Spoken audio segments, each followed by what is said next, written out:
Today we're going to combine the previous couple of lessons and learn how to strum some different chord patterns or sequences. First, we'll make the shape of the E major chord by placing the fingers of our fretting hand like so. Now we use just downstrokes to play the rhythm while we count. 1, 2, 3, 4, 1, 2, 3, 4, and so on. Please use a pick or the side of your thumb to do this. As you can see, a downstroke is when we are strumming across all the strings at the same time using a downward movement. Now, let's build upon this idea by using two chords as a pattern. Let's try E major and A major. Again, make the E major shape and strum down for the first 4 times, but this time change to the A major shape for the second set of 4 downstrokes. 1, 2, 3, 4, 1, 2, 3, 4. Now repeat this over and over again. 1, 2, 3, 4, 1, 2, 3, 4, 1, 2, 3, 4, 1, 2, 3, 4, and so on. This may take some time to achieve as you are trying a combination of things for the first time, but please persevere until you can do this comfortably. Remember, practice is the key. When you feel confident with this, we'll move on to another chord pattern. Let's try E, A, D, and A. Notice that I haven't said the word major after any of these chord names. That's because if they have no letter or number after the capital letter name of the chord, such as a small m meaning a minor chord, or a 7 for a 7th chord, then they will be a major chord. This time we're going to change chords in a different way from before, by only counting 2 beats for each chord, like so. Count 1, 2 for the E, then 3, 4 on the first A, like this. 1, 2, 3, 4. When we can do this, then add the D chord and the second A chord using the same count as before.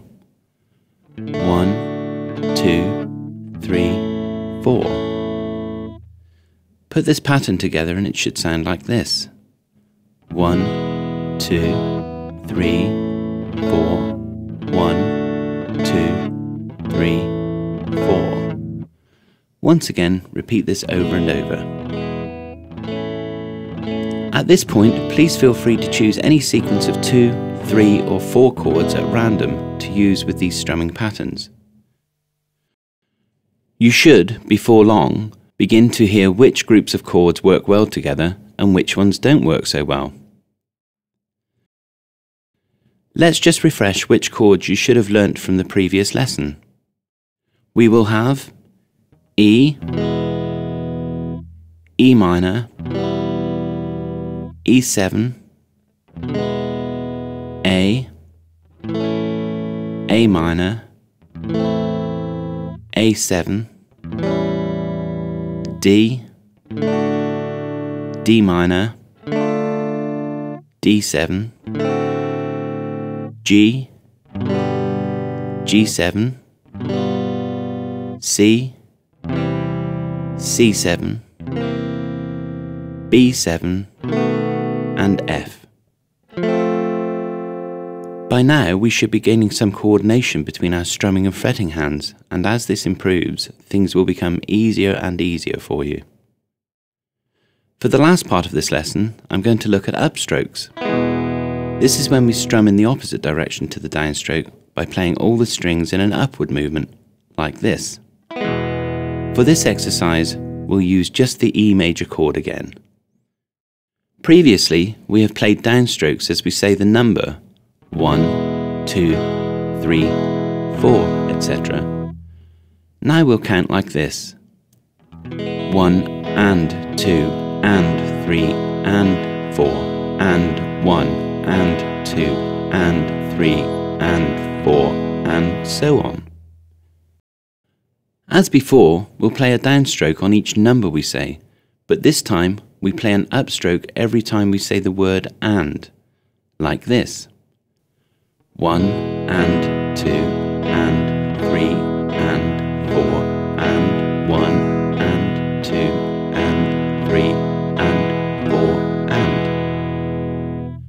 Once again, repeat this until you can play it with a steady rhythm. Now, as we go through this course of lessons together, there may be times when you feel that you're not improving as quickly as you had hoped. Please remember that everyone learns at their own pace, and hopefully, with a lot of practice and a little patience, it won't be long before you start to realize your goals. Until the next time, bye for now.